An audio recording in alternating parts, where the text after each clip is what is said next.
দারুন নাদওয়ার বই থেকে চূড়ান্ত সিদ্ধান্ত হয়ে গেছে, মুহাম্মদ বিন আব্দুল্লাহকে দুনিয়া থেকে বিদায় করে দিতে হবে। আমার নবীজি ঘর থেকে বের হয়েছেন 6 মাস আগে, বলেছেন আবু বকর কোন একটা রাত্রে তোমার বাড়ি যাব আমি। দরজায় করাঘাত করেছেন, বিদ্যুৎ বেগে দরজা খুলে গেছে। রাসূল বললেন বকর এত গভীর রাত, ডাক দিলাম ছোট্ট করে, দরজা বিদ্যুৎ গতিতে খুলে গেল। তিনি বলছেন হুজুর যেদিন বলেছেন সেদিন থেকে নিয়ে আজ পর্যন্ত কোন রাত আমার পিঠটাকে আমি বিছানায় লাগাতে দেই নাই। আনুগত্য। কি বলেন কি বলেন বলেন বলেন কি আনুগত্য। আমার নবীজি খুব খুশি হয়ে গেলেন। সিরাত ইবনে হিশাম সহ বিভিন্ন সিরাত গ্রন্থে এসেছে আমার নবীজিকে সহযোগিতা করার জন্য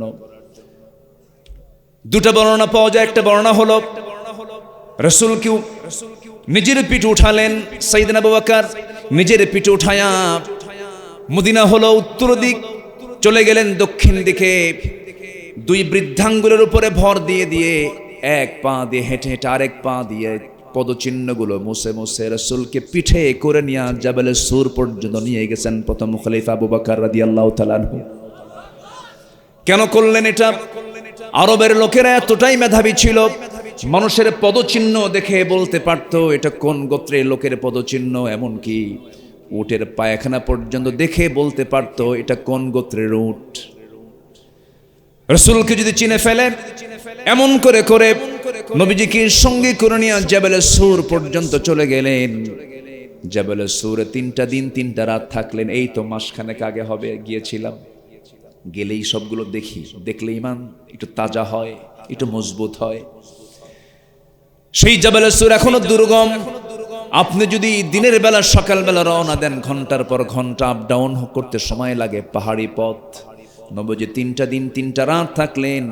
মনে হয় সেখানে খাট ছিল, বালিশ ছিল, চাদর ছিল, খাবার ছিল, কিচ্ছু ছিল না।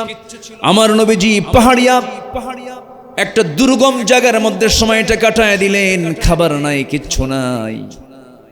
সেখান থেকে নামলেন, 3টা দিন পার হয়ে গেল।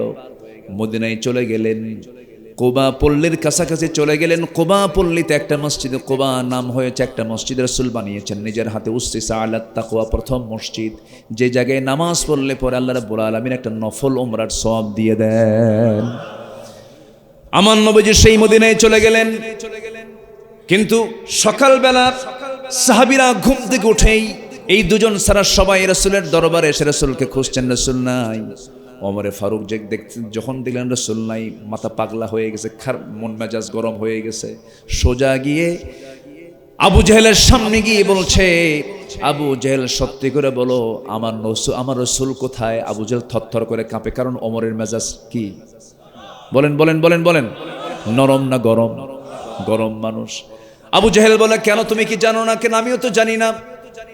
সাইয়েদনা ওমর ফারুক বললেন, আল্লাহর কসম করে বলি, আমার নবীর যদি একটা পশমেরও ক্ষতি হয়, ওমর তাকে কখনো হালে ছেড়ে দেবে না।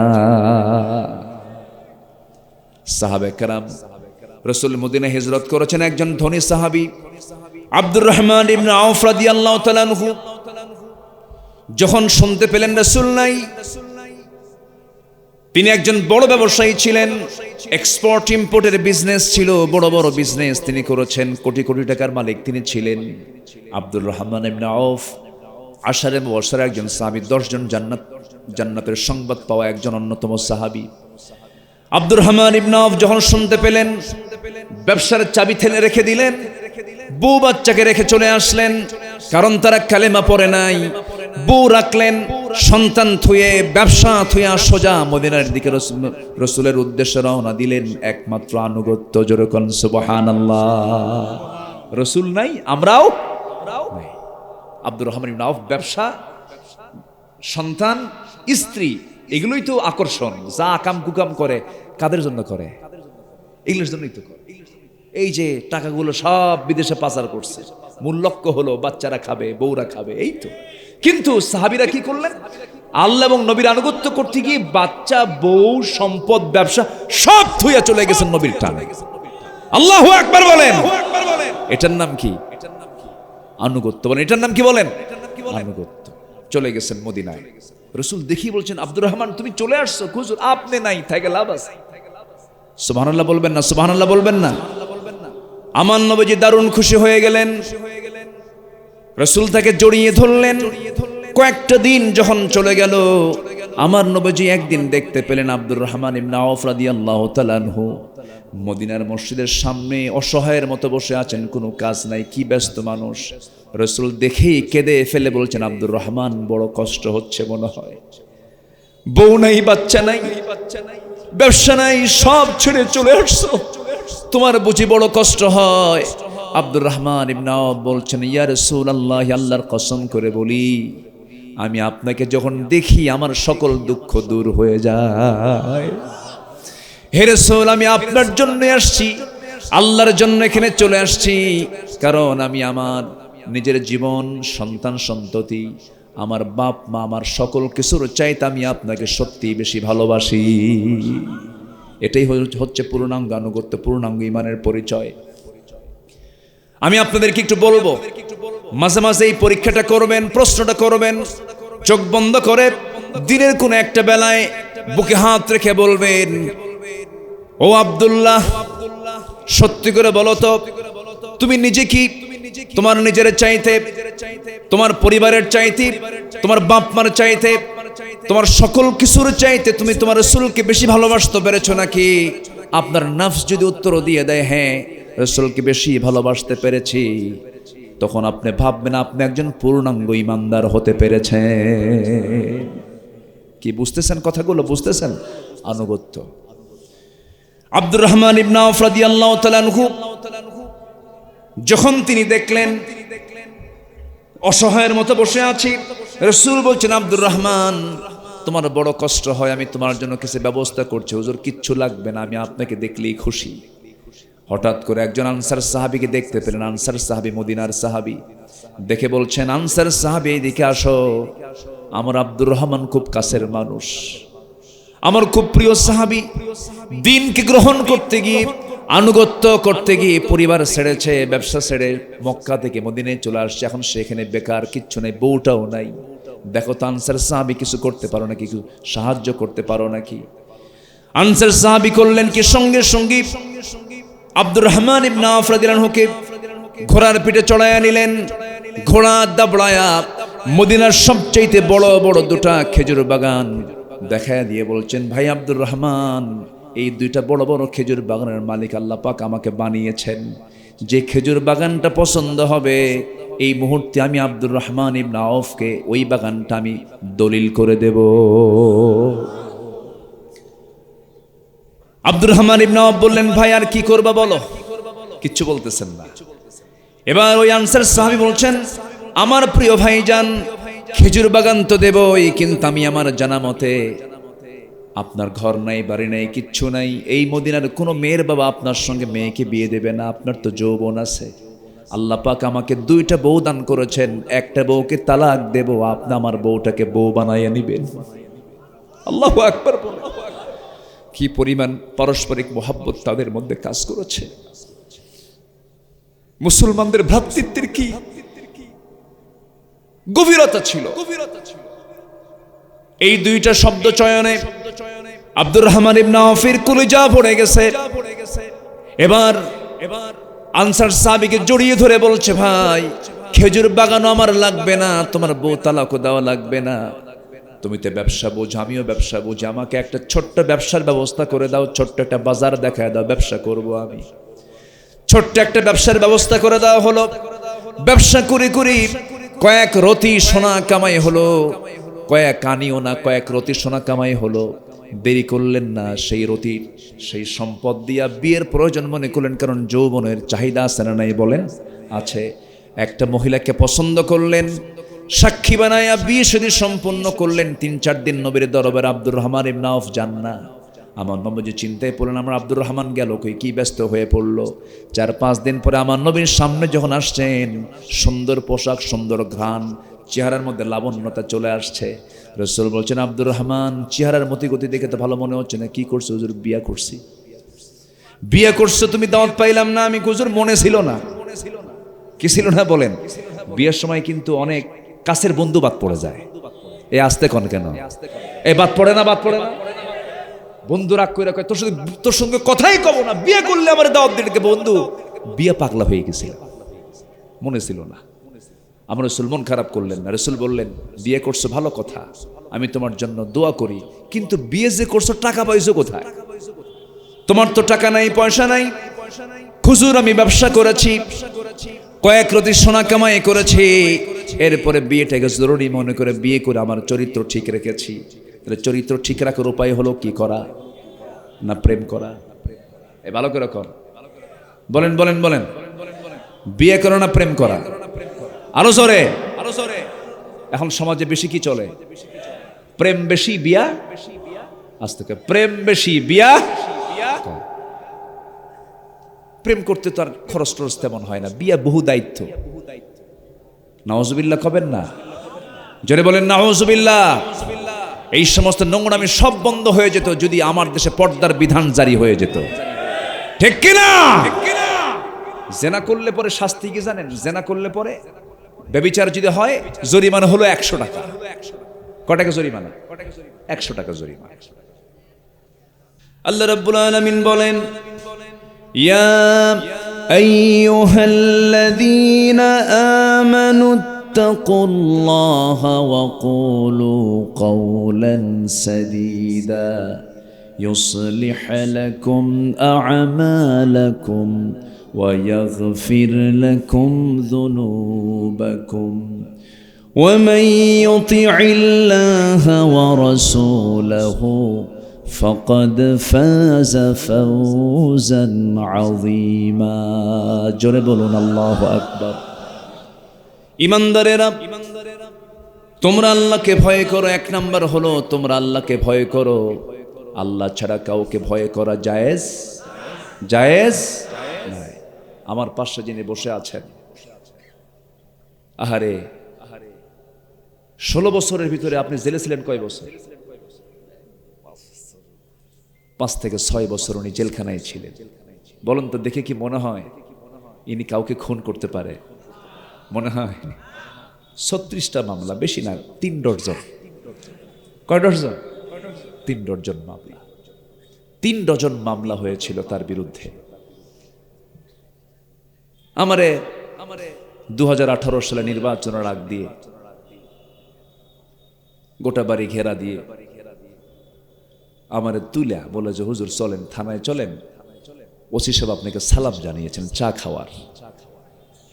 তো বললাম তো চা খাওয়ার দাওয়াতে এত লোক ধরতে আসে? এমনি তো যাওয়া যেত, চলেন। বসলাম। ওসি মহোদয় বলে, হুজুর কি বলবো, আগে মাফ চেয়ে নেই, আমি আপনার খুব ভক্ত, এই দিনাজপুরের দিকে বাড়ি বেচারা। তো বললাম যে ভক্ত তো ধরছেন কেন? হুজুর আমি তো ধরি নাই, উপর থেকে চাপ। উপর থেকে তো আল্লাহ আছে, না এছাড়াও আরো কিছু আছে। তো আপনাকে ধরতে বলেছে। হ্যাঁ হুজুর আমারে মাফ করে দিন, আমার ছেলে মেয়ে আছে, বদদোয়া দিয়েন না। খুব ভয় পাচ্ছে, খুব লজ্জাও পাচ্ছে বেচারি।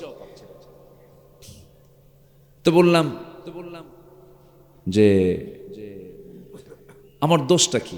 দোষ কিচ্ছু না, সামনে নির্বাচন তো, এরপরে আপনি জেলখানা থেকে চলে আসবেন। কি কথা কি বুঝতেছেন আপনারা? খুব ঠান্ডা মাথায় কথা বলতেছে। হুজুর কি করবেন, বাল বাচ্চা আছে, চাকরি বাঁচান তো ফরজ। আমি বললাম ইমান বাঁচান তো নফল। ধরলো, থাকলাম, কোনো কারণ নাই, কিচ্ছু না, কোনো কারণ নাই। এই যে ফ্যামিলি থেকে মাহরুম করা হলো, বইয়ের হক নষ্ট হলো, ছেলে মেয়ের হক নষ্ট হলো, পরিবারের হকগুলো নষ্ট হলো, এগুলোর বদদোয়া নাই? আসতে কবেন না, আছে না নাই? সেই বদদোয়ার ফলাফল হলো মামু বাড়ি দিল্লি। কথা বোঝেন নাই? ফয়সালা তো প্রথমে কার? আল্লাহ। এরপরে বদদোয়া, দাওয়াতুল মাজলুম, মাজলুমদের দোয়া ভয়ঙ্কর। মাজলুম যে দোয়া করে বন্দুকের গুলি মিস হয়, মাজলুমের দোয়া মিস হয় না। সম্মানিত ভাইয়েরা, শুধুমাত্র দোষ কি ছিল জানেন? আমরা কাউকে পরোয়া করি নাই। কে ছাড়া? এই যে লেবু ভাই আপোষ করতে পারতেন, কিন্তু তেল মারতে পারতেন, অনেক কিছু করতে পারতেন, করেছেন? করেন। আল্লাহকে ভয় করো, আল্লাহকে ভয় করলেই লাভ। আল্লাহ ছাড়া কাউকে ভয় করাই তো তোমার জন্য জায়েজ নাই, কাউকে ভয় করা যাবে না আল্লাহকে ভয় ছাড়া। অতএব আল্লাহ রাব্বুল আলামিন আগে বলছেন আমাকে আগে ভয় করে নাও, এবং তোমরা যখন কথা বলতে যাবে আঁকা বাঁকা করে কোনো কথা বলবে না। ওয়াকুলু কাওলান সাদীদা, সোজা সাপটা কথা বলবে, সর্বদা সত্য কথা বলবে, এবং যখন তোমরা কথা বলবে কষ্ট দিয়ে কথা বলবে না। এটাও সুন্দর, এটাও আল্লাহ পাক বলছেন ওয়াকুলু লিন্নাসি হুসনা, ভালো করে সুন্দর করে কথা বলবে, সোজা সাপটা কথা বলবে, মিথ্যার ধারে পাশেও যাবে না। একটা প্রশ্ন করব, বলুন তো ভাই, এই দুনিয়াতে একজন ব্যক্তির জীবনে মুখ থেকে মুখ ফসকে ও কৌতুক করে একটা মিথ্যা কথা বের হয় নাই, তার নামটা কি? মুহাম্মদ সাল্লাল্লাহু আলাইহি ওয়াসাল্লাম।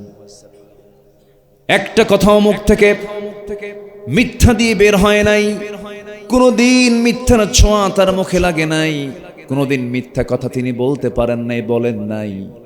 অথচ তিনি রাজনীতি করেছেন, ব্যবসা করেছেন, সফল ব্যবসায়ী ছিলেন, রাজনীতিবিদ ছিলেন, রাষ্ট্রনায়ক ছিলেন, যোদ্ধা ছিলেন। দুনিয়ার সব কাজগুলো তাকে দিয়ে আল্লাহ পাক করায় নিয়েছেন, কিন্তু মিথ্যা লাগে নাই। এখন আরেকটা প্রশ্ন করব, বলুন তো আমার দেশে কোন পেশার লোক, কোন শ্রেণীর লোক সবচেয়ে বেশি মিথ্যা কথা বলে? শিক্ষকরা, ইমামরা? কারা সবচেয়ে বেশি মিথ্যা কথা বলে বলেন? হ্যাঁ, কিছু নেতা, ঠিক কিনা বলেন? এই আছে কিনা বলেন, আছে কিনা বলেন? আমি কিন্তু বলিনি, আপনারাই বললেন। কিন্তু সম্মানিত ভাইয়েরা, নেতৃত্বের মূল পুঁজি হয়ে গেছে মিথ্যা কথা। যে নেতৃত্ব দিতে গিয়ে মিথ্যা কথা বলতে হয়, যে নেতৃত্ব দিতে গিয়ে মদের বোতল হাতে নিতে হয়, যে নেতা তোমার হাতে মদের বোতল তুলে দেয়, নারী তুলে দেয়, যে নেতা তোমাকে চাঁদাবাজি করার জন্য, তোমাকে টেন্ডারবাজি করার জন্য তোমাকে উৎসাহ দেয়, ওই সমস্ত নেতৃত্বের মুখে আমরা জুতা মারি, থুতু মারি। রাজি আছেন কারা কারা? হাত উঁচু করে দেখান মুসলমান।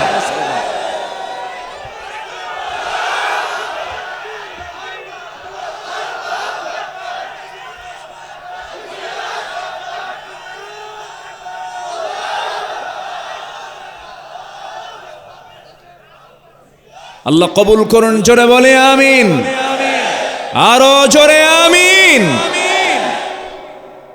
আমরা কখনো কথা বন্ধ রাখিনি। বিগত 16 বছর আমার মাহফিল অঙ্গনে প্রায় 25-26 বছর চলছে। আজকে যেমন করে কথা বলছি, ওই 16 বছর তার চাইতে আরো বেশি কথা বলেছি। হক থেকে এক চুল পরিমাণ সরি নাই, সরবো না। হক কথা বলে যাব। জোরে বলি ইনশাআল্লাহ, আর জোরে বলি ইনশাআল্লাহ। মৃত্যুকে আমরা ভয় পাই না, আমরা মৃত্যুকে আলিঙ্গন করার জন্য প্রস্তুত। কারণ আমার রব্বে করিমের সাথে সাক্ষাৎ করার জন্য মৃত্যু দরকার, আছে না নাই? আসতে বলবেন না, আছে না নাই? কোনো টেনশন নাই, মরে তো যাবই আমরা,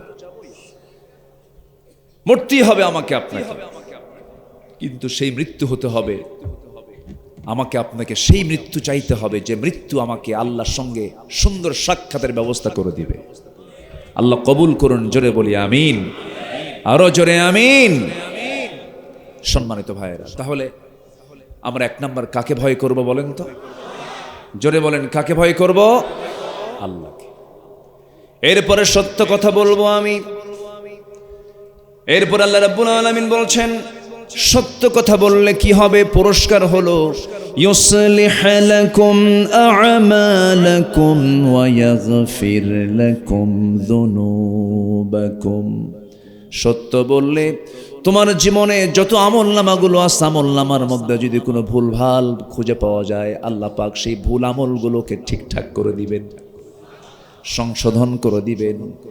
এবং আরেকটা উপদেশ দিচ্ছেন, আরেকটা অর্ডার দিয়ে দিচ্ছেন আল্লাহ রাব্বুল আলামিন, সেটা হলো জীবনের সকল জায়গায় যদি তুমি শুধুমাত্র আল্লাহ, আমি আল্লাহ এবং আমার রাসূলের যদি আনুগত্য করতে পারো, ফাকাদ ফাযা ফাওজান আযীমা, তাহলে মহা সাফল্য আমি আল্লাহ তোমাকে দিয়ে দেব। জোরে বলে সুবহানাল্লাহ। তাহলে এক নাম্বার শিখলাম, সফল হতে হলে আনুগত্য হতে হবে এক নাম্বার কার? আসতে বলবেন না কার? নাম্বার 2 হচ্ছে মুহাম্মদ সাল্লাল্লাহু আলাইহি ওয়াসাল্লাম। রাসূলকে মানে, কিন্তু নামাজে মানে, কিন্তু রাজনীতিতে মানে না। নামাজে মানে, সমাজে মানে না। রাসূলকে মানে দাড়িতে, টুপিতে, আতরে, সুরমায়, মিষ্টিতে, কিন্তু দাঁত ভাঙ্গা সুন্নাত মানতে চায় না। আছে না নাই? এটা উম্মত নয়, এটা হচ্ছে ভণ্ড প্রতারক। ভণ্ড প্রতারক। মনে হয় একটু বেশি কড়া কথা হয়ে যাচ্ছে নাকি? রাগ করতেছেন? রাগ করছেন? আপনি যদি মানাও করেন তাও বলবো, আমি সেই সাইজের লোকই না। সম্মানিত ভাইয়েরা, তবে আমি চেষ্টা করি মুখ থেকে বেফাস কথা যেন না বের হয়, খুবই সতর্ক থাকার চেষ্টা। এখন তো দেখেন না প্রযুক্তির যুগ, মানে এই যে ক্যামেরাগুলো তো একদম মালাকুল মৌতের মতো, বুঝলেন? এরা কোন দিক দিয়ে কোন প্যাঁচ লাগায়, কার সঙ্গে কার মধ্যে লাগায় দেয়, কোন ভুল, মানে ইদানিং ইউটিউবাররাও কিছু আছে, আমি সবাইকে বলবো না, উচিত হলো যদি কোনো ভুল কথা বেরো হয় 2 ঘন্টার কথা, এর মধ্যে 2-1টা তো ভুল হতেও পারে, যেটা ভুল হয় সেটাই আগে দেয়। হুজুরের কাণ্ড দেখুন, কি কথা কি বুঝতেছেন আপনারা? মানে পায়জামা খুলছে, শেষ। ঠিক না। আল্লাহ সত্তার, আল্লাহ গোপনকারী। যে ব্যক্তি কোনো মুসলমানের দোষকে গোপন করবে, আল্লাহ তাআলা কিয়ামতের দিন তার দোষকে গোপন করবেন। এজন্য কিছু কিছু বিষয় ফিতনা থেকে বাঁচার জন্য হাইড করতে হয়, বৃহত্তর স্বার্থে এগুলোকে একটু একটু চাপায় রাখতে হয়। এটা অনেকে বোঝে না। আবার কিছু কিছু আলোচক আছে মাহফিলে বসে এত বেফাস কথা বলে। মাহফিল আর জনসভা একটু তফাৎ আছে। আবার মাহফিলে বসে হাসি থাকবে না কান্না থাকবে বলেন তো? মাহফিলের বৈশিষ্ট্য কি হাসি না কান্না?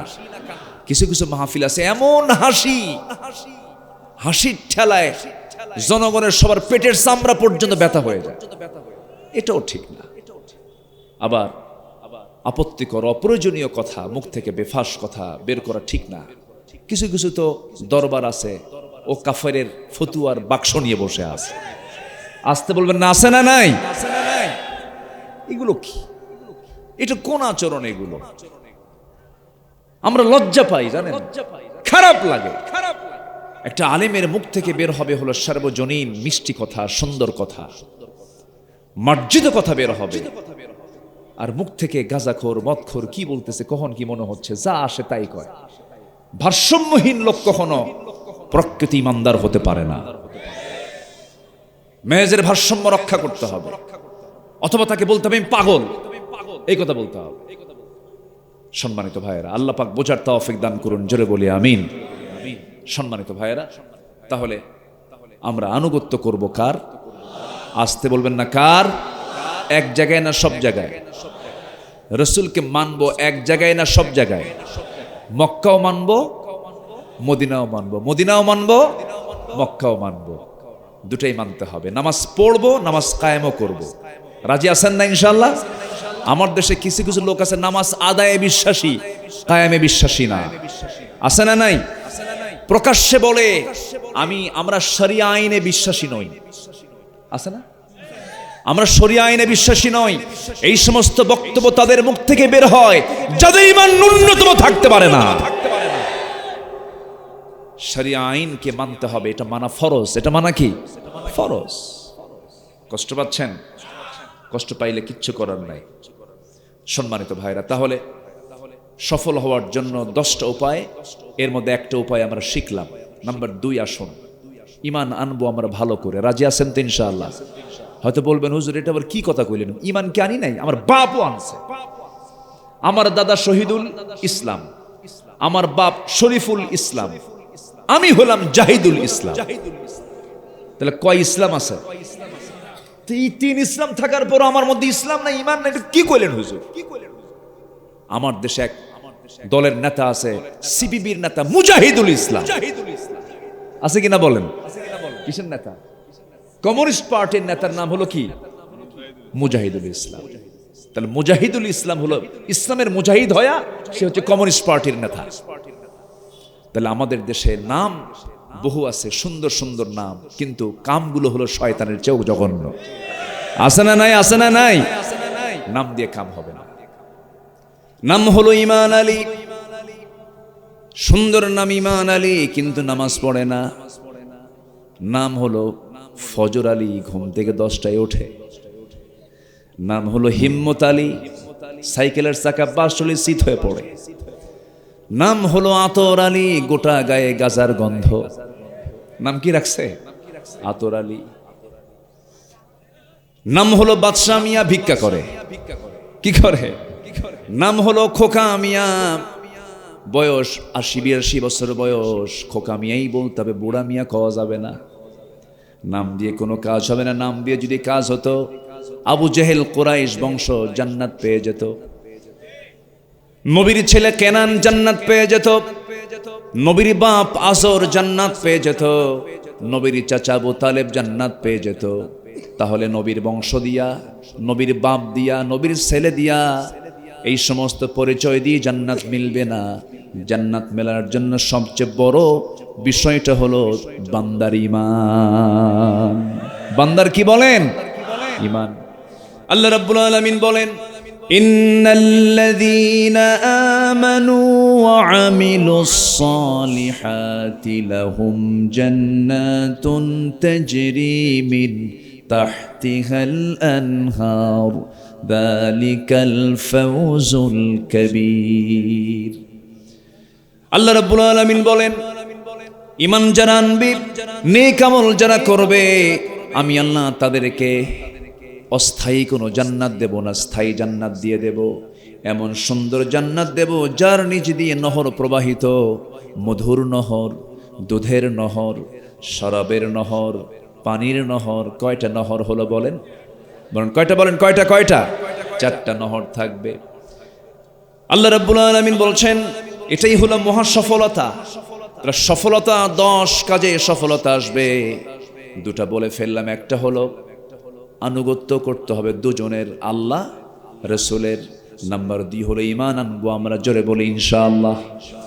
আল্লাহ তাআলা একই কথার এক জায়গায় বলছেন সূরাতুল কাহফের শেষের দিকে, ইন্নাল্লাযীনা আমানু ওয়া আমিলুস সালিহাতি কানাত লাহুম জান্নাতুল ফিরদাউসি নুজুলা খালিদিনা ফিহা লা ইয়াবগুনা আনহা হিওয়ালা। জোরে বলুন আল্লাহু আকবার।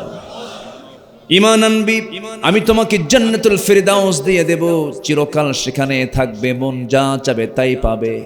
তোমার মন যদি এক্ষুনি চায় উড়ন্ত পাখি ফ্রাই হয়ে আমার কাছে আসুক, আল্লাহ পাক ফ্রাই বানায় দিবেন। যেরকম সুবহানাল্লাহ। জান্নাতে কোনোদিন বুড়ো হবে না কেউ। জান্নাতে কারো চোখের জ্যোতি কমবে না, দাঁত পড়ে যাবে না, চামড়া কুঁচকে যাবে না, চিরযৌবন তার থেকে যাবে। সেখানে কোনো ঘুমও থাকবে না, কোনো টয়লেট থাকবে না, এমন একটা জান্নাত আল্লাহ পাক রেখেছেন। সুবহানাল্লাহ বলো যাবে না ভাই? এই দুনিয়াতে একই চাল, বাপ খায় বুড়া হয়ে যায়, ছেলে খায় দিনে দিনে ইয়াং হয়ে যায়। কিন্তু জান্নাতের সমস্ত লোকদের আয়ুকাল কোনোদিন ফুরাবে না, কোনোদিন বুড়াও হবে না, চিরজীবন সে যৌবন নিয়ে থাকবে। এমন জান্নাত কি সবাই পেতে রাজি আছেন? সবাইকে জান্নাত পেতে রাজি আছেন? নামাজ না পড়ে, হ্যাঁ, নামাজ পড়ে না পড়ে? নামাজ পড়ে। আমার ভাইয়েরা, ওয়ালাকুম ফিহা মা তাশতাহি আনফুসুকুম, তোমার মন যা চাবে তুমি তাই পেয়ে যাবে জান্নাতের ভিতরে। এমন একটা ওয়াজ একদিন করলাম কুড়িগ্রামের দিকে। আমার দেশে বহু গ্রাম আছে, 14 গ্রাম, চট্টগ্রাম, কুড়িগ্রাম আছে না? কুড়িগ্রাম মাত্র 20 গ্রাম। এক মাহফিলে গিয়ে বললাম এরকম করে যে মন যা চাবে আপনি জান্নাতে তাই পাবেন। একজন সামনে দাঁড়ায় বলে, হুজুর বিড়ি পাওয়া যাবে না। আপনি তো বিড়ির কথা বললেন, শুধু নহরের কথা বললেন, বিড়ির তো একটা ওয়াজও শুনলাম। কি টেনশন ওনার, বিড়ি আছে নাকি? যার যে ফিকির, যার যে জিকির ফিকির তাই তো। এই দেশের মানুষ নামাজ বেশি পড়ে না বিড়ি বেশি খায়? আসতে কয়, নামাজ বেশি পড়ে না বিড়ি বেশি? এত বিড়ি খায়। খাবেন, বিসমিল্লাহ কয় খাবেন। রাগ করতেছেন মনে হয়, হুজুর বিড়িটা একটু খাই, তা আবার দোষ ধরলেন। আবার মাহফিল এসে প্রশ্ন করে, হুজুর বিড়ি খাওয়া কি জায়েজ আছে? মানে উনি আবার জায়েজের চেষ্টায় আছেন। ভাবে না একবারও যে আমি আল্লাহ একটা গোলাম, আমাকে আল্লাহ পাক বিবেক দিয়েছেন, সেন্স দিয়েছেন, জ্ঞান দিয়েছেন, আমার এগুলো করা ঠিক না, এটা ভাবেও না। আল্লাহ তুমি সকল নেশা থেকে জাতিকে হেফাজত করো, জোরে বলি আমিন। কিছু কিছু লোকের মুখের চেহারার দিকে তাকানোই যায় না।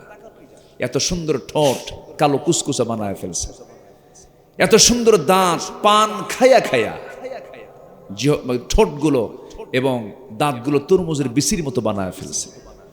অনেকে ঘুম থেকে উঠেও পান খায়, আবার ঘুমের মধ্যে চাবায়। এরকম আছে না নাই বলেন তো? পান খান, সমস্যা নাই। পান আপনার একটা গাছের রস, স্টমাকের জন্য ভালো, ভালো পান খেতে পারেন। কিন্তু 60টা 70টা পান 2-3টা খেতে পারেন। 60-70টা পাতা যে দিনে খায়, ছাগল তো কোনো অংশ কম না। রাগ করবেন না, এগুলো অপচয়ের কথা বলছে। আসতে কোন কেন? পান খান, সমস্যা নাই। পানের সাথে আবার হাকিমপুরি রহমতুল্লাহ আলাইহি কেন? কথা আছে, আমরা মানুষ, যার হুঁশ আছে সেই তো মানুষ, যার মনুষ্যত্ব আছে সেই তো মানুষ। আমরা কি এগুলো করার জন্য আসছি নাকি দুনিয়াতে? আমাদের 1 সেকেন্ড সময়ের দাম কত? আমরা এগুলো করার জন্য আসি নাই। আল্লাহ পাক আমাদেরকে ডিউটি দিয়ে পাঠিয়েছেন। কোন ক্রমে আমার কথা কাজকে কখনো অবহেলায় অপচয় যেন না হয়, এইদিকে যেন না কেটে যায়। আল্লাহ কবুল করুন, জোরে বলি আমিন। ইমানদাররা হবে নরমাল না স্পেশাল? বলেন, ইমানদাররা হবে সাধারণ না স্পেশাল হবে? তার খাওয়া দাওয়া, চলা ফেরা, কথা, বচন ভঙ্গি সবার থেকে একরকম না ভিন্ন রকম? ভিন্ন রকম হবে। ইমানদাররা স্ট্যান্ডার্ড চরিত্রের হবে। ইমানদারদের কথা, চাল চলন, সব কিছু মুআমালাত হবে ভিন্ন।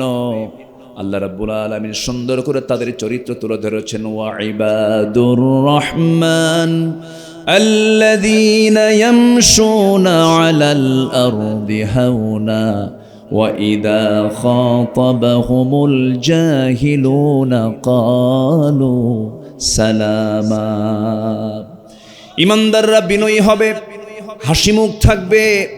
আম্মা জান আয়েশা সিদ্দিকা বলেন, মাসের পরে মাস চলে যেত, ঘরের চুলায় উনুন আগুন জ্বলতো না, কিন্তু আমার নবী না খেয়ে থাকলে হবে কি, আমার নবীর চেহারায় সবসময় হাসি ফুটতো। কিছু কিছু লোক আছে ইমানদার বটে কিন্তু হাসে না, মন্টন মরা, বাড়ির বউয়ের কাছেও হাসে না। একটু যে খুনসুটি করতে হয়, চিত্ত বিনোদন করতে হয়, তাও করে না, হাসেও না, কান্দেও না। বউরা মনে মনে মরবে কোন দিন। ঠিক না? ইমানদাররা হবে হাসি খুশি, তাদের চিত্ততার মধ্যে থাকবে একটা আলাদা আনন্দ থাকবে। কারণ আমরা ইমানদার যারা হব, আমরা হব সবার থেকে একরকম না ভিন্ন রকম? ভিন্ন রকম। আমরা কি উগ্র হব না বিনয়ী হব? উগ্র হব না বিনয়ী হব? বিনয়ী হব। আমরা ধৈর্যহীন হব না ধৈর্যশীল হব?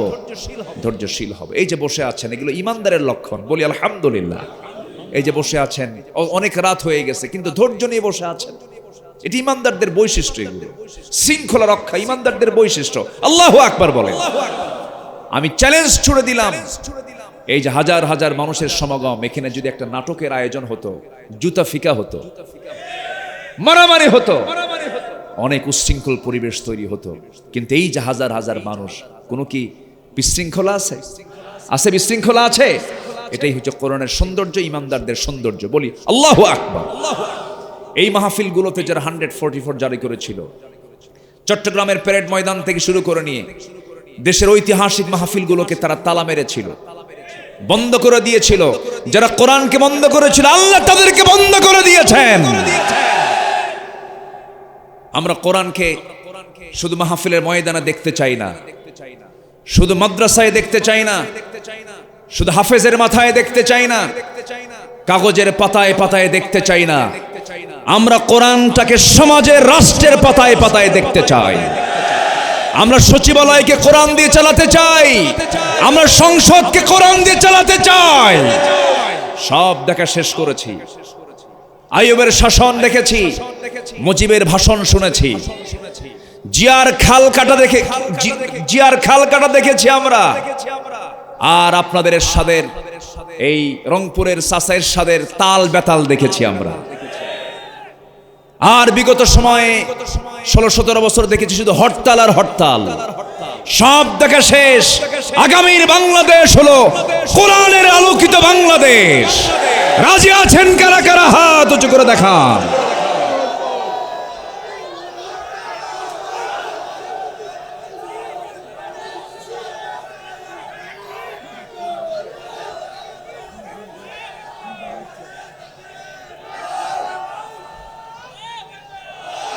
আল্লাহ কবুল করুন, জোরে বলে আমিন। আমাদেরকে অনেক গালি দিয়েছে, রাজাকার বলেছে, আমাদেরকে জঙ্গি বলেছে, আমাদেরকে সন্ত্রাসী বলেছে, অনেক গালি দিয়েছে, আমরা শুনেছি। কিন্তু ফলাফল দিয়েছেন কে? আসতে বলবেন না, ফলাফল দিয়েছেন কে? আল্লাহ দিয়েছেন। একটু ধৈর্য ধরুন, কথা এখনো অনেক পড়ে আছে, আমরা আস্তে আস্তে করে শুনবো আজকে। জোরে বলি ইনশাআল্লাহ। আমার পাশে মাওলানা মহোদয়, উনি বলছেন আমি আলোচনা বসে শুনিনি, আপনার সরাসরি শোনা হয়নি, আজকে বসে থাকবো। আমি তো ভয় পাচ্ছি, এত বড় আলেমী দিন, এখানে অনেক আলেম আছেন যারা আমাকে সকাল সন্ধ্যা পড়াতে পারবেন। বসেছি নগণ্য গোলাম, আপনি যদি চলে যান আমি ভাববো আপনি কষ্ট নিয়ে যাচ্ছেন। একটু বসুন, কেউ নড়বেন না। তাহলে শর্ট করে বললাম দুটো জিনিস, একটা হলো আনুগত্য, নাম্বার 2 হচ্ছে ঈমান। আমরা টিকে রাখবো। জোরে বলি ইনশাআল্লাহ, আর জোরে বলি ইনশাআল্লাহ। ঈমান আনা সহজ, টিকে রাখা, বলেন টিকে রাখা কঠিন। আমার দেশে এমনও আলেম আমরা দেখেছি, এখনো দেখছি, যারা স্বার্থের পিছনে দৌড়াচ্ছে। আছে না নাই? আছে না নাই? দৌড়াচ্ছে তারা। সরকারের টাকায় কেউ জেলখানার ভাত জোটে কারো, আবার সেই সরকারের টাকায় আবার কেউ হজে যায়। আছে কিনা বলেন? সরকারের টাকায় যাওয়া যে আলেম হজে যাচ্ছে, আর সরকারের টাকায় যে জেলখানার খাবার খাচ্ছে, দুই আলেম কি এক? দুই আলেম কি এক? এক নয়। এটা মাথায় রাখতে হবে। তবে আমার বিশ্বাস কি জানেন, এই জমিনে আলিমের রক্ত ঝরেছে, শহীদের রক্ত ঝরেছে। এই জমিন আল্লাহর দিন কায়েম হবেই ইনশাআল্লাহ। জোরে বলি ইনশাআল্লাহ। পূর্ব দিগন্তে সূর্যোদয় যেমন সত্য, আমি আপনি থাকতে পারি নাও থাকতে পারি, আল্লাহর জমিন আল্লাহর দিন কায়েম হবে, এটাও সত্য। আল্লাহ কবুল করুন, জোরে বলে আমিন। আমি আপনি থাকবো না, আমি আপনি ইসলামের কোনো ক্ষতিও করতে পারবো না। ইসলাম কারো না, ইসলাম কার? ইসলাম কার? আল্লাহ। এটা ওই পাগলগুলো বোঝে না, ওই পাগলগুলো বোঝে না। আল্লাহ তুমি বোঝার তৌফিক দাও, জোরে বলি আমিন। আল্লামা সাইদি কত বড় সম্পদ ছিলেন জাতির। আল্লাহু আকবার। সম্মানিত ভাইয়েরা, আল্লামা সাইদি যে কত বড় সম্পদ ছিলেন, এই জাতি তাকে মোহাব্বত, ভালোবাসা উপহার দিয়েছে, এটাও সত্য। বলি আলহামদুলিল্লাহ। বাংলাদেশের শত শত বছরের ইতিহাসে এমন রেকর্ড নাই একটা মানুষকে মোহাব্বত করতে গিয়ে দ্বীনের জন্য, কোরআনের জন্য রাজপথে নেমে শত শত জীবন উৎসর্গ করে দিয়েছে। নাই এরকম রেকর্ড শত শত বছরের ইতিহাসে আমার দেশে নাই। এদেশের মানুষ আলেমদেরকে ভালোবাসে, বলি আলহামদুলিল্লাহ। তাহলে আমাদের মনে থাকবে কি, আনুগত্য 1 নাম্বার করব কার? আসতে বলবেন না কার? নাম্বার 2 মুহাম্মদ সাল্লাল্লাহু। আমার নবীজি মক্কা থেকে মদিনায় রওনা দিয়েছেন, দিনের বেলা না রাত্রে বেলা? বলেন বলেন। রাত্রে। ঢোল পিটে, ঢোল ভাঙ্গা তো আসা বাড়ির দিকে না? ও আচ্ছা, ঢোল পিটে নয়, আমার রাসূল আড়ালে নিবৃতে না বলে একা ঘর থেকে বের হয়েছে। চিন্তা করেন, যে নবীর জন্য ফেরেশতারা অস্থির থাকে, যে রাসূল রাস্তায় হাঁটলে পরে দিনের আলোতে সূর্যের তাপ যেন না লাগে, আল্লাহ পাক এক খণ্ড মেঘ সূর্যের নিচে রেখে দেন। যে নবীর দেহের ঘামগুলো গড়ে গড়ে পড়লে সাহাবীরা শীষের মধ্যে তুলে, বয়ামে তুলে আতর বানায় রাখতেন। এত দামি একজন মানুষ রাতের আধারে ঘর থেকে একাকী বের হচ্ছেন, লুকোচুরি করে ঘর থেকে বের হচ্ছেন কেন? এটা প্রশ্ন করে উত্তর খুঁজে বের করতে একটাই কারণ, সেটা হলো আবু জেহেলের মদের দোকান বন্ধ করার জন্য, আবু জেহেলের সুদের কারবার বন্ধ করার জন্য। এরকম শত শত আবু জেহেলের মদের দোকান আমার দেশে আছে না নাই? সুদের দোকান আছে না নাই? আমার নবীজি ঘর থেকে বের হলে কেউ নাই তার পাশে। আল্লাহ অর্ডার দিয়েছেন, দারুন নাদওয়ার বই থেকে চূড়ান্ত সিদ্ধান্ত হয়ে গেছে, মুহাম্মদ বিন আব্দুল্লাহকে দুনিয়া থেকে বিদায় করে দিতে হবে। আমার নবীজি ঘর থেকে বের হয়েছেন 6 মাস আগে বলেছেন, আবু বকর কোন একটা রাত্রে তোমার বাড়ি যাব আমি। দরজায় করাঘাত করেছেন, বিদ্যুৎ বেগে দরজা খুলে গেছে। রাসূল বললেন, বকর এত গভীর রাত, ডাক দিলাম ছোট্ট করে, দরজা বিদ্যুৎ গতিতে খুলে গেল। তিনি বলছেন, হুজুর যেদিন বলেছেন সেদিন থেকে নিয়ে আজ পর্যন্ত কোন রাত আমার পিঠটাকে আমি বিছানায় লাগাতে দেই নাই। আনুগত্য। কি বলেন, কি বলেন, বলেন বলেন কি? আনুগত্য। আমার নবীজি খুব খুশি হয়ে গেলেন। সিরাত ইবনে হিশাম সহ বিভিন্ন সিরাত গ্রন্থে এসেছে আমার নবীজিকে সহযোগিতা করার জন্য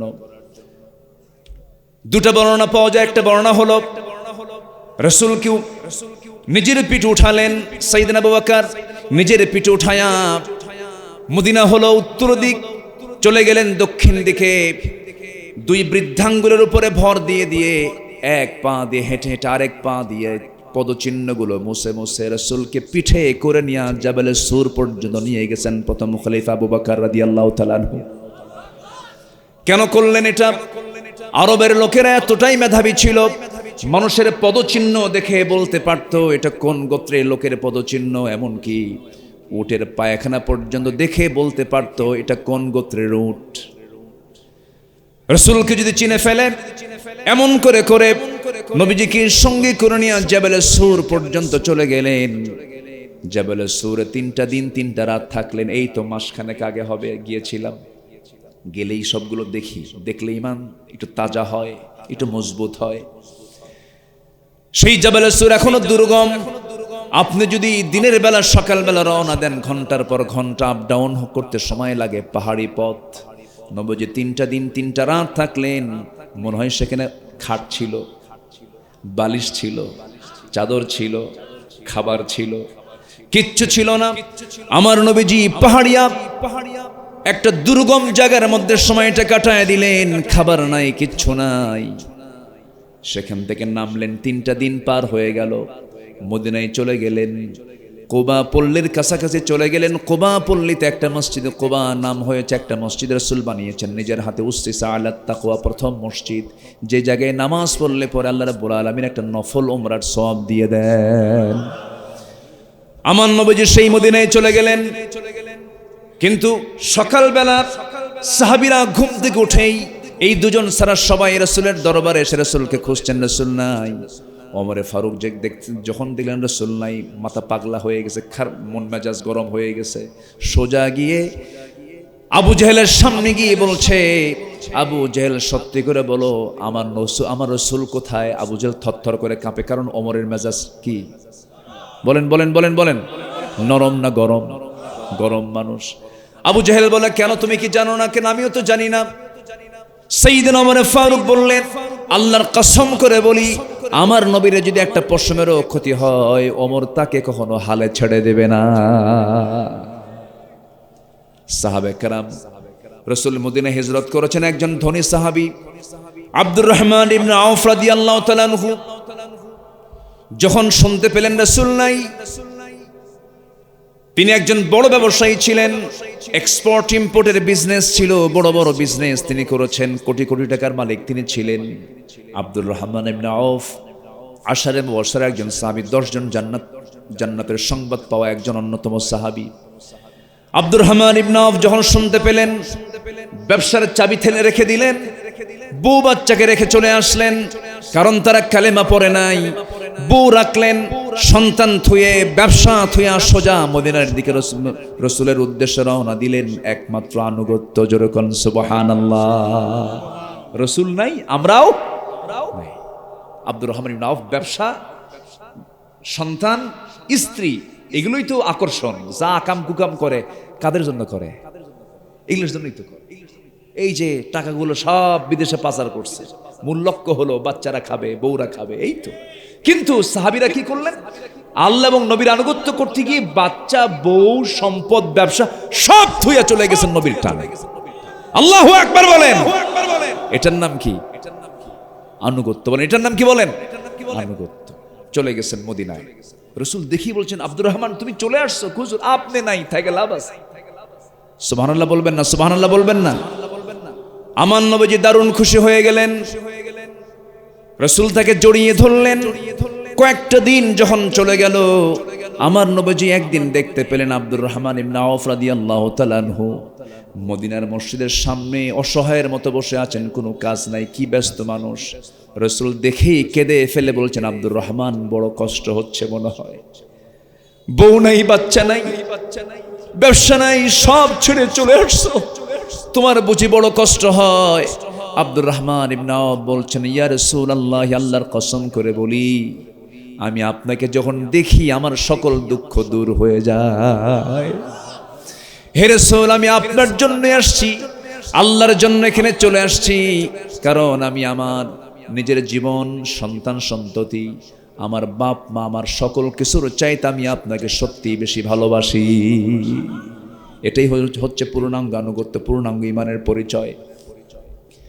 আমি আপনাদেরকে একটু বলবো, মাঝে মাঝে এই পরীক্ষাটা করবেন, প্রশ্নটা করবেন, চোখ বন্ধ করে দিনের কোন একটা বেলায় বুকে হাত রেখে বলবেন, ও আব্দুল্লাহ, সত্যি করে বলো তো, তুমি নিজে কি তোমার নিজের চাইতে, তোমার পরিবারের চাইতে, তোমার বাপ মার চাইতে, তোমার সকল কিছুর চাইতে তুমি তোমার রাসূলকে বেশি ভালোবাসতে পেরেছো নাকি? আপনার নফস যদি উত্তর দিয়ে দেয় হ্যাঁ, রাসূলকে বেশি ভালোবাসতে পেরেছি, তখন আপনি ভাববেন আপনি একজন পূর্ণাঙ্গ ঈমানদার হতে পেরেছেন। কি বুঝতেছেন কথাগুলো? বুঝতেছেন? আনুগত্য। আব্দুর রহমান ইবনে আউফ রাদিয়াল্লাহু তাআলা আনহু যখন তিনি দেখলেন অসহায়ের মতো বসে আছি, রাসূল বলছেন, আব্দুর রহমান তোমার বড় কষ্ট হয়, আমি তোমার জন্য কিছু ব্যবস্থা করছি। হুজুর কিচ্ছু লাগবে না, আমি আপনাকে দেখলেই খুশি। হঠাৎ করে একজন আনসার সাহাবীকে দেখতে পেলেন। আনসার সাহাবী মদিনার সাহাবী, দেখে বলছেন, আনসার সাহাবী এদিকে আসো, আমার আব্দুর রহমান খুব কাছের মানুষ, আমার খুব প্রিয় সাহাবী, দ্বীনকে গ্রহণ করতে গিয়ে, আনুগত্য করতে গিয়ে পরিবার ছেড়েছে, ব্যবসা ছেড়ে মক্কা থেকে মদিনায় চলে আসছে, এখন সেখানে বেকার, কিচ্ছু নেই, বউটাও নাই। দেখো তো আনসার সাহাবী কিছু করতে পারো নাকি, কিছু সাহায্য করতে পারো নাকি? আনসার সাহাবী করলেন কি, সঙ্গে সঙ্গে আব্দুর রহমান ইবনে আউফ রাদিয়াল্লাহু আনহুকে ঘোড়ার পিঠে চড়াইয়া নিলেন। ঘোড়া দাবড়ায়া মদিনার সবচেয়ে বড় বড় দুটা খেজুর বাগান দেখায় দিয়ে বলছেন, ভাই আব্দুর রহমান, এই দুইটা বড় বড় খেজুর বাগানের মালিক আল্লাহ পাক আমাকে বানিয়েছেন, যে খেজুর বাগানটা পছন্দ হবে এই মুহূর্তে আমি আব্দুর রহমান ইবনে আউফকে ওই বাগানটা আমি দলিল করে দেব। আব্দুর রহমান ইবনে আউফ বললেন, ভাই আর কি করবা বলো? কিচ্ছু বলতেছেন না। এবার ওই আনসার সাহাবী বলছেন, আমার প্রিয় ভাইজান, খেজুর বাগান তো দেবই, কিন্তু আমি আমার জানা মতে আপনার ঘর নাই, বাড়ি নাই, কিচ্ছু নাই, এই মদিনার কোনো মেয়ের বাবা আপনার সঙ্গে মেয়েকে বিয়ে দেবে না, আপনার তো যৌবন আছে, আল্লাহ পাক আমাকে দুইটা বউ দান করেছেন, একটা বউকে তালাক দেব, আপনি আমার বউটাকে বউ বানাইয়া নিবেন। আল্লাহু আকবার। কি পরিমাণ পারস্পরিক মহব্বত তাদের মধ্যে কাজ করেছে। মুসলমানদের ভ্রাতৃত্বের কি গভীরতা ছিল। এই দুইটা শব্দ চয়নে আব্দুর রহমান ইবনে আওফের কলিজা পড়ে গেছে। এবার আনসার সাহাবীকে জড়িয়ে ধরে বলছে, ভাই খেজুর বাগানও আমার লাগবে না, তোমার বউ তালাকও দেওয়া লাগবে না, তুমি তো ব্যবসা বোঝো, আমিও ব্যবসা বুঝি, আমাকে একটা ছোট্ট ব্যবসার ব্যবস্থা করে দাও, ছোট্ট একটা বাজার দেখায় দাও, ব্যবসা করব আমি। ছোট্ট একটা ব্যবসার ব্যবস্থা করে দেওয়া হলো। ব্যবসা করে করে কয়েক রতি সোনা কামাই হলো, কয়েক আনিও না, কয়েক রতি সোনা কামাই হলো।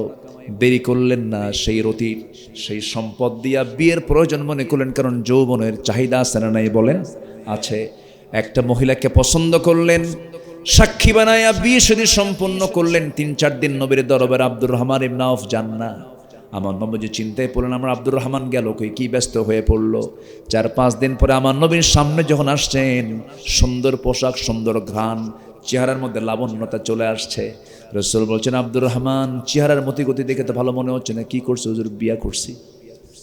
বিয়া করছো তুমি? দাওয়াত পাইলাম না আমি। হুজুর মনে ছিল না। কি ছিল না বলেন? বিয়ের সময় কিন্তু অনেক কাছের বন্ধু বাদ পড়ে যায়। এ আসতে কন কেন? এ বাদ পড়ে না, বাদ পড়ে না। বন্ধু রাগ করে কয়, তোর সঙ্গে কথাই কব না, বিয়ে করলে আমার দাওয়াত দিকে। বন্ধু বিয়ে পাগলা হয়ে গেছিল, মনে ছিল না। আমার রাসূল মন খারাপ করলেন না। রাসূল বললেন, বিয়ে করছো ভালো কথা, আমি তোমার জন্য দোয়া করি, কিন্তু বিয়ে যে করছো টাকা পাইছো কোথায়? তোমার তো টাকা নাই, পয়সা নাই। হুজুর আমি ব্যবসা করেছি, কয়েক রতি সোনা কামাই করেছি, এরপরে বিয়েটাকে জরুরি মনে করে বিয়ে করে আমার চরিত্র ঠিক রেখেছি। তাহলে চরিত্র ঠিক রাখার উপায় হলো কি করা? না প্রেম করা? এ ভালো করে কর, বলেন বলেন বলেন। বিয়ে করো না প্রেম করা? আরো জোরে, আরো জোরে। এখন সমাজে বেশি কি চলে? প্রেম বেশি, বিয়া আজ থেকে। প্রেম বেশি, বিয়া। প্রেম করতে তো আর খরচ টরচ তেমন হয় না, বিয়া বহু দায়িত্ব। নাউজুবিল্লাহ কবেন না? জোরে বলেন নাউজুবিল্লাহ। এই সমস্ত নোংরামি সব বন্ধ হয়ে যেত যদি আমার দেশে পর্দার বিধান জারি হয়ে যেত, ঠিক কিনা?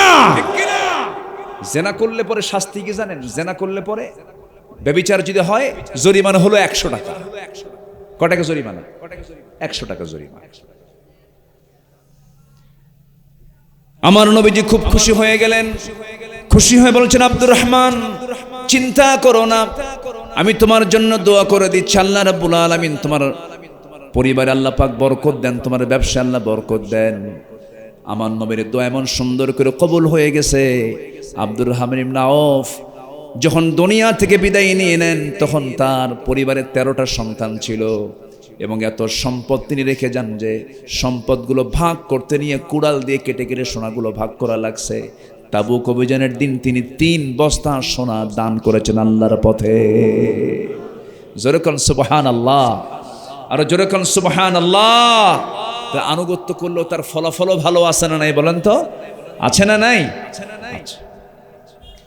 আমার ভাইয়েরা, আল্লাহ রাব্বুল আলামিন বলছেন, বান্দা সফল কি হতে চাও নাকি? নাম্বার 1 হলো আনুগত্য ঠিক করো। নাম্বার 2 হলো ইমানটা মজবুত করে ফেলো, ইমানটা আনো, ভালো করে নেক আমল করো। নাম্বার 3 হলো আল্লাহ রাব্বুল আলামিন বলছেন, ক্বাদ আফলাহা মান তাযাক্কা ওয়া যাকারা ইসমা রাব্বিহি ফাসাল্লা বাল তু'থিরুনাল হায়াতাদ দুনিয়া والآخرة خير وأبقى। জোরে বলি আল্লাহু আকবার। আসেন দোয়া করে দিই নাকি?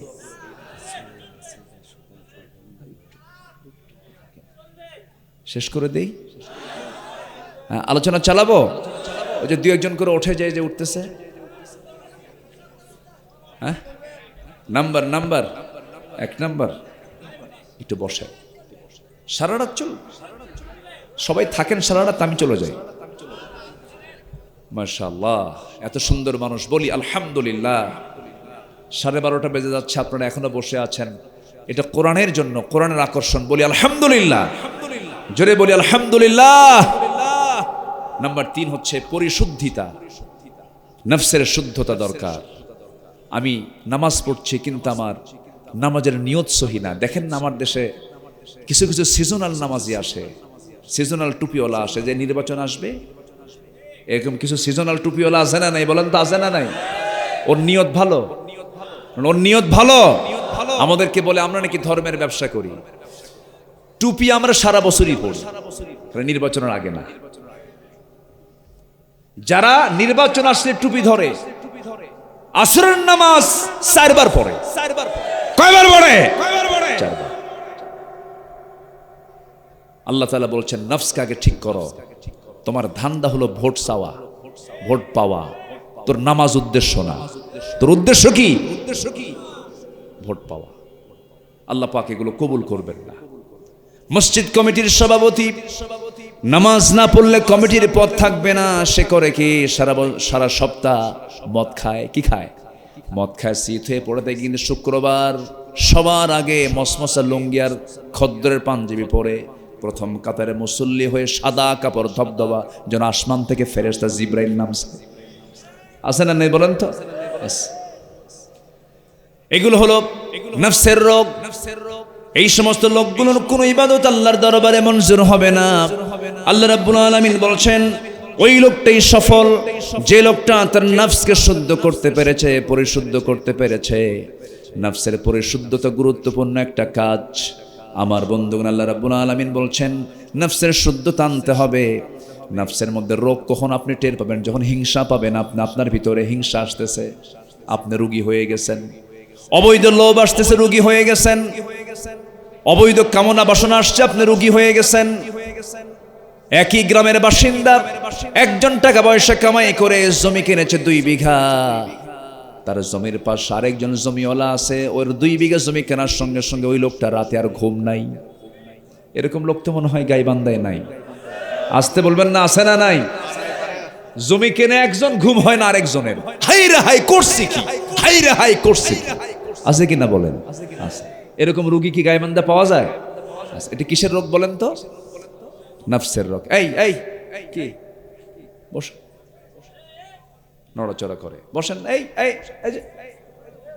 বসেন, একটু বসেন। এই তো 10টা পয়েন্ট, 3 নম্বর চলছে। আমি আস্তে আস্তে করে শর্ট করে শেষ করে দেবো ইনশাআল্লাহ। তাহলে হিংসা মানে আমার নফসের কি হয়েছে বলেন তো? রোগ হয়েছে। অবৈধ লোভ মানে আমার নফসের মধ্যে কি ঢুকেছে? রোগ ঢুকেছে। আমার বন্ধুগণ, এই নফসের বিশুদ্ধতার অভাবে অনেক আলেম জাহান্নামে চলে যাবে, অনেক দানবীর জাহান্নামে চলে যাবে, অনেক মুজাহিদ জাহান্নামে চলে যাবে, অনেক শহীদ জান্নাতে জাহান্নামে চলে যাবে। একটা হাদিস আমাকে দারুণ ভাবিয়ে তোলে, একটা হাদিস আমাকে দারুণ টেনশনে ফেলে দেয়। আমার রাসূল নিজে বর্ণনা করেছেন, ও আমার সাহাবীরা, কাল হাসরের ময়দানে বহু দানবীর জাহান্নামে চলে যাবে। দানবীর আল্লাহর সামনে দাঁড়িয়ে বলবে, আল্লাহ তোমার জন্য দান করেছি। আল্লাহ বললেন, বান্দারে না না, তুই আমার জন্য দান করিস নাই, তোকে দানবীর বলবে। মানুষ তোকে দানবীর বলবে, এই জন্য তুই দান করেছিস, জাহান্নামে চলে যা।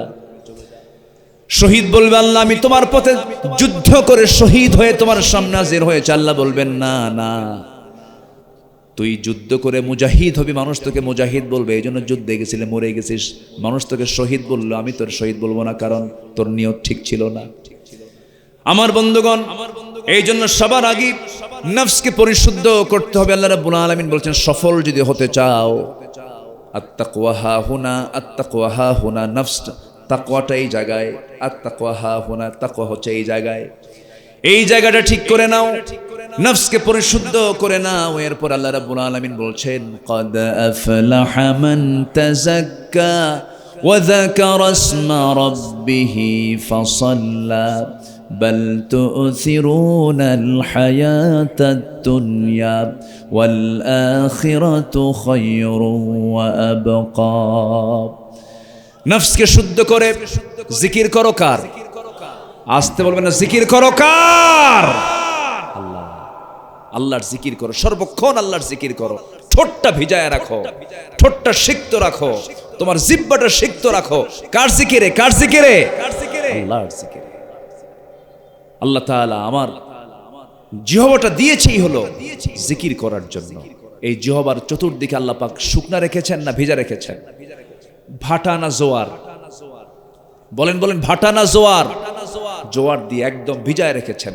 যখন ঘুমায় পড়ি তখন মনে হয় ভাটায় যায় নাকি?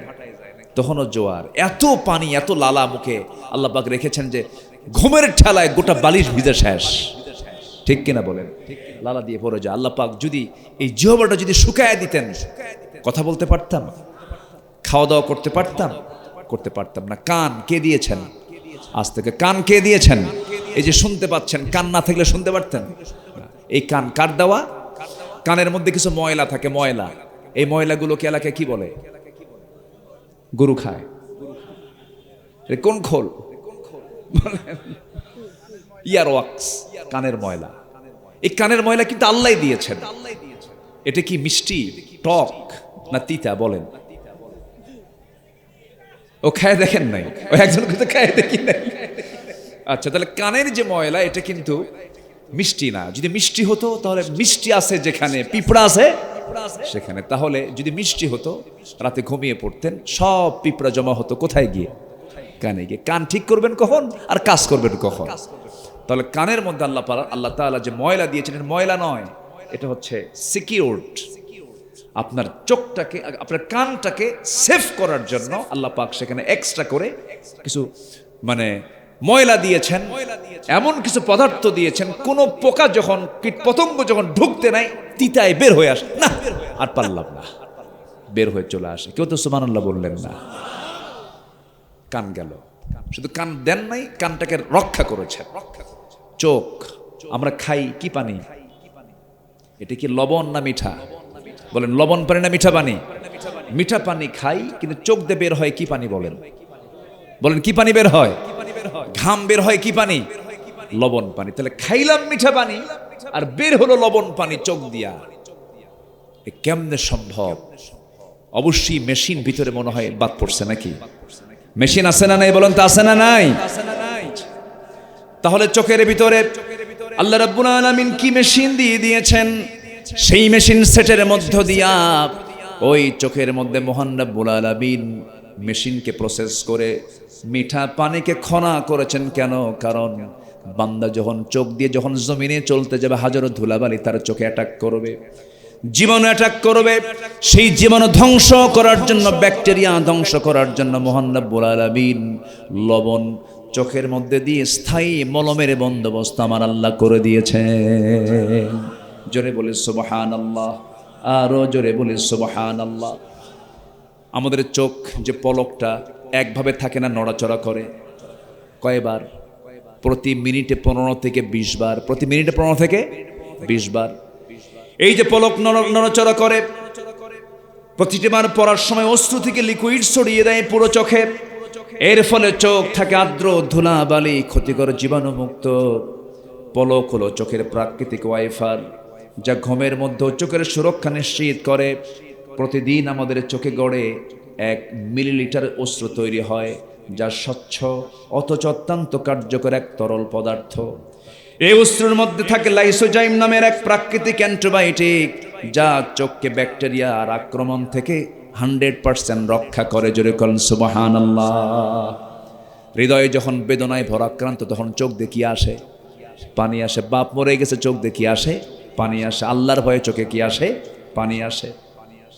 এই পানিটা চোখ থেকে বের হয়, আবার এই অশ্রু আবার চোখের বাইরের অংশে পুষ্টি এবং অক্সিজেন সরবরাহ করে। কারণ কর্নিয়াতে রক্তনালী থাকে না, তাই চোখের জল চোখকে রক্ষা করে শুকিয়ে যাওয়া ক্ষয় ব্যাকটেরিয়া থেকে সম্পূর্ণ বান্দাকে রক্ষা করে। যেরকম সুবহানাল্লাহ। আমাদের এই দুই চোখে 27 কোটি 40 লক্ষ ফটোরিসেপ্টর নামক নিয়োজিত শ্রমিক আল্লাহর হুকুমে কাজ করছে। 27 কোটি 40 লক্ষ শ্রমিক এই দুটো চোখে কাজ করছে। কার ইশারায়? আসতে বলবেন না, কার ইশারায়? কার ইশারায়? আল্লাহ বলছেন, বান্দা আলাম নাজআল লাহু আইনাইন, আমি তোমাকে টানা টানা দুইটা চক্ষু দিলাম। এমনি এমনি দেই নাই। খারাপ কিছু দেখবে না, ভালো কিছু দেখবে। আল্লাহু আকবার বলে। সুন্দরী এক নারী দেখলি মাথা খারাপ, অথচ চোখ দিয়ে তুমি দেখতেছো, যে চোখ দিয়ে তুমি সুন্দরী নারীকে দেখছো, সেই চোখ যিনি বানিয়েছেন তার মোহাব্বত সবার আগে না সবার পরে? সবার আগে। আল্লাহকে ভুলে যাওয়া যাবে? আল্লাহ কি দেন না আমারে? সব কিছু দিয়ে দিয়েছেন, কোনো কিছু বাদ আছে? সব দিয়ে দিয়েছেন। এই জন্য আল্লাহর জিকির আমরা করব। তাহলে চোখের পানি হলো লবণ, কানের ময়লা হলো তিতা। জিহ্বার চতুর্পার্শ্বে যে লালাটা আছে সেই লালাটার স্বাদ কেমন বলেন? মিষ্টি, টক, কি লাগে বলেন? কিছুই না, স্বাদহীন। আমার মুখের যে লালা এটা স্বাদহীন, কোনো স্বাদ নাই। কিছু স্বাদ থাকলে কোনো স্বাদ আমি পেতাম না। আল্লাহ তাআলা এটাকে জিরো লেভেলে রেখেছেন, কোনো স্বাদ নাই। জিরো লেভেল কেন রেখেছেন? পুঁটি মাছ স্বাদ পাবেন, বোয়াল মাছ স্বাদ পাবেন, উটের গোশত স্বাদ পাবেন, গরুর গোশত স্বাদ পাবেন। এই যে হাজার প্রকারের স্বাদ আল্লাহ তাআলা জিহ্বা রাখার কারণে জিহ্বাকে স্বাধীন করে রেখেছেন। যখন এই জিহ্বার উপর খাবার পড়ে বলে দেয় এটা পুঁটি মাছ। এটা কি মাছ বলেন? পুঁটি মাছ। এই জন্য বলতে হয় শুরুতে বিসমিল্লাহ, শেষে কি? জোরে বলেন, শেষে কি বলেন? শেষে কি বলেন? قد أفلح من تزكى وذكر اسم ربه فصلى بل تؤثرون الحياة الدنيا والآخرة خير وأبقى। আমার বন্ধুগণ, দুনিয়া ছেড়ে সবাই চলে যাব, কেউ তো বাঁচার জন্য আসি নাই। কিন্তু আমাকে কখনো যিনি কখনো আমাকে ভুলবেন না তিনি আমার কে বলেন? আসতে বলবেন না কে? বউ একদিন ভুলে যাবে, ছেলে মেয়ে একদিন ভুলে যাবে, স্বামী ভুলে যাবে। আমার মায়েরা, কত প্রেম, কত ভালোবাসা, কত মোহাব্বত আপনি এই মুহূর্তে দুনিয়া থেকে বিদায় হয়ে যান। আপনার সন্তানটা পর্যন্ত আপনাকে আব্বা বলে রাখবে না, বলবে লাশ ঘর থেকে বের করো। কোনো পরিচয় থাকবে না, কোনো ডাক হাক কিচ্ছু থাকবে না। আপনাকে ঘর থেকে আস্তে করে বের করে দেবে, আপনাকে বিদায় নিতে হবে। মার পেট থেকে উলঙ্গ দেহ নিয়ে এসেছিলেন, যাওয়ার সময় এক টুকরো শুধু কাপড়টা আপনার সঙ্গে করে নিয়ে যেতে পারবেন। এর চাইতে বেশি কিছু নয়। ওই কবরে নিয়ে যাওয়া হবে, সব চলে আসবে। দিন শেষে আমার বন্ধু আপনার বন্ধু কেউ না, তিনি আমার কে? আসতে বলবেন না, তিনি আমার কে? আল্লাহ বলছেন, বান্দা তুই যখন আমার দিকে 1 হাত আগাস আমি তোর দিকে 10 হাত আগাই। তুই যখন আমার দিকে হেঁটে হেঁটে আসিস আমি তোর দিকে দৌড়ায় যাই।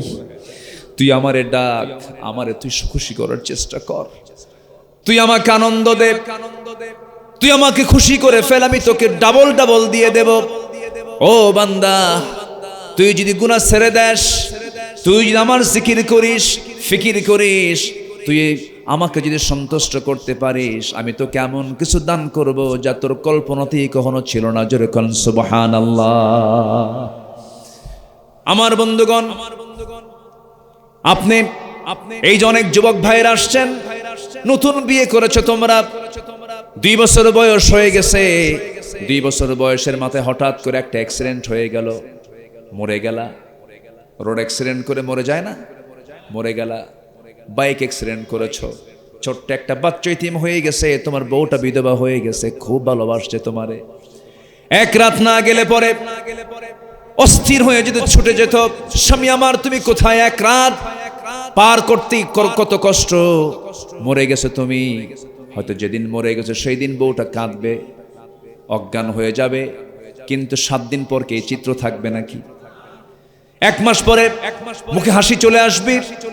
তোমার শ্বশুর বাড়ির লোকজন তোমার সেই সুন্দরী বউটাকে নিয়ে চলে যাবে তাদের বাড়িতে। 6 মাস 7 মাস চলে যাবে, শ্বশুর শাশুড়ি সিদ্ধান্ত নেবে না এইভাবে জীবন চলে না, মেয়েটাকে বিয়ে দেই। মেয়েটাকে বিয়ে দেবে, নতুন স্বামী পাবে, নতুন ঘরে যাবে। নতুন স্বামী পাওয়ার পরের দিন ওই বউ তোমার ফোন দিয়ে তার আব্বা আম্মাকে বলবে, আব্বা তোমরা আমাকে যে বিয়ে দিয়েছো সিদ্ধান্ত ভালো নিয়েছো, কারণ আগের স্বামীর চাইতে এই স্বামী আরো ভালো। এই তো দুনিয়ার বাস্তবতা। আপনি যা কিছু করবেন, সন্তান একদিন আপনার সব দখল করে ফেলবে, সব পর হয়ে যাবে। কিন্তু যিনি আমার থেকে কিচ্ছু নিবেন না, শুধু আমাকে শুধু দিবেন, তিনি আমার কে? আমার থেকে কিচ্ছু তিনি নিবেন না। আল্লাহ আমাকে দিয়ে দিবেন, শর্ত হলো নফসকে শুদ্ধ করতে হবে, ঈমানটা ভালো করে আনতে হবে, আনুগত্যের চূড়ান্ত পরিচয় দিতে হবে। আল্লাহ রাব্বুল আলামিন বলছেন, বান্দা আমি তোকে জান্নাত দিয়ে তোকে ধন্য করব। নামাজ পড়ব কয় ওয়াক্ত বলেন? আস্তে নামাজ পড়বেন কয় ওয়াক্ত? 5 ওয়াক্ত। আমার নবীর জীবনে নামাজ তার কাজা ছিল নাকি? তার নামাজ কাজা ছিল না। আল্লাহ পাক আমাকে কয়েকদিন আগে মদিনায় যাওয়ার তৌফিক দিয়েছিলেন, গিয়েছিলাম। ছোট্ট ছেলে একটা আছে আমার, হাফেজ সাহেব, হাফেজ হয়েছে, দোয়া করেন আল্লাহ যেন তাকে বড় আলেম বানান। ছোট্ট ছেলেকে নিয়ে রাত ৩টার দিকে মসজিদ নববীর ভিতরে, যেই জায়গাকে মা বাইনা বাইতি ওয়া মিম্বারি রাওদাতুম মিন রিয়াদিল জান্নাহ, রাসূল বলেছেন আমার ঘর এবং আমার ওই মিম্বার এর মাঝের যে জায়গাটা রাওদাতুম মিন রিয়াদিল জান্নাহ, জান্নাতের টুকরা। দুনিয়াতে একটা জান্নাতের টুকরা আছে, আল্লাহ পাক সবাইকে যাওয়ার তৌফিক দান করুন।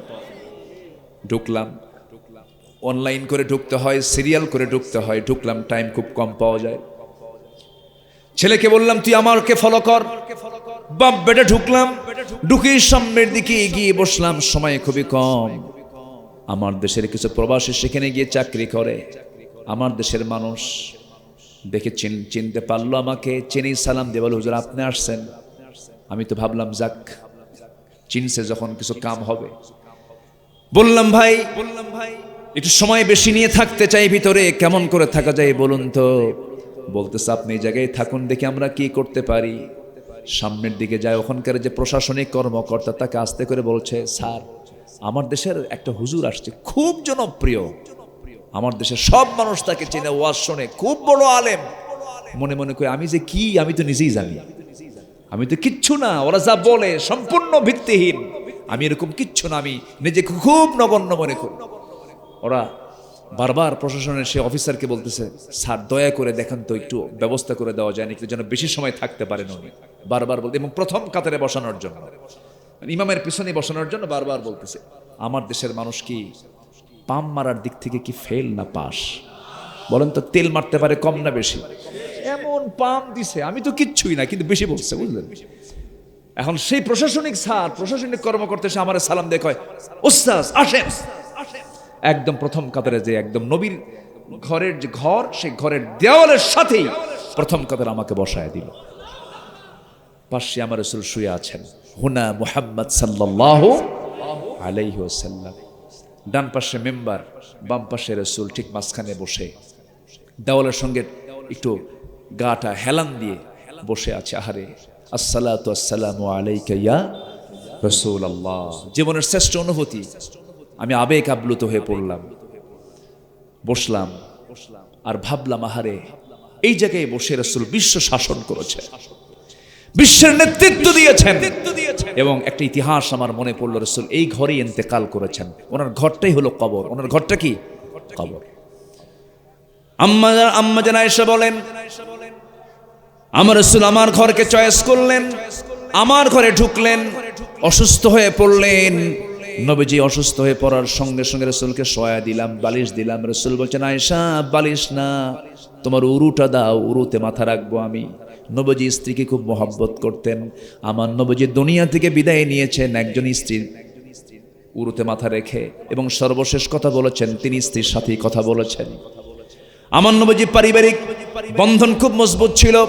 নবীজি বলছেন আয়েশা একটু মাথায় পানি ঢেলে দাও। মাথায় পানি ঢেলে দেওয়া হলো। হঠাৎ করে নামাজের সময় হয়ে গেছে, সেই কালো বেলাল, হাবশি বেলাল আজান দিয়ে ফেলেছেন। রাসূল আজান শোনার সঙ্গে সঙ্গে অভ্যাস অনুযায়ী তিনি করলেন কি, ওঠার চেষ্টা করছেন, উঠতে নিয়ে আর পারলেন না, মাথার চক্কর মেরে পড়ে যেতে উদ্যত হচ্ছেন।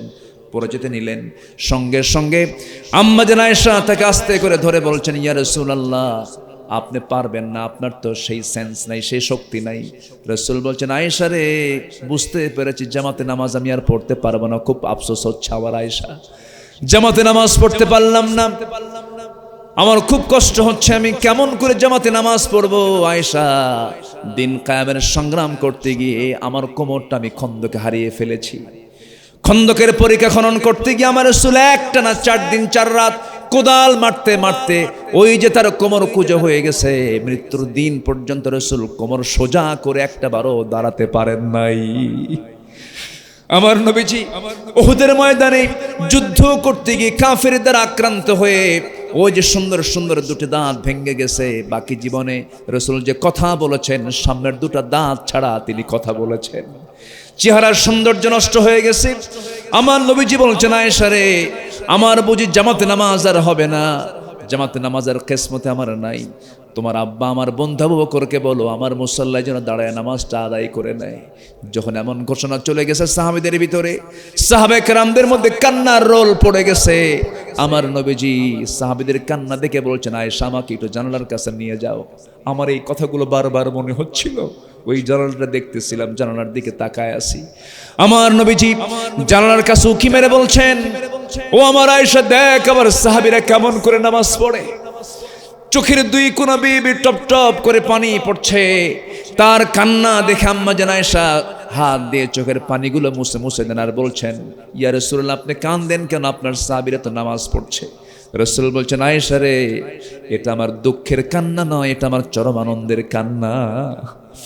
এই নামাজ আজকে রাষ্ট্রীয় পর্যায়ে কায়েমের সংগ্রাম করতে গিয়ে, রাষ্ট্রীয় পর্যায়ে নামাজ কায়েম হয়ে গেছে, কায়েমের সংগ্রাম করতে গিয়ে কাফের মুশরিকরা আমাকে কত যাতনা দিয়েছে।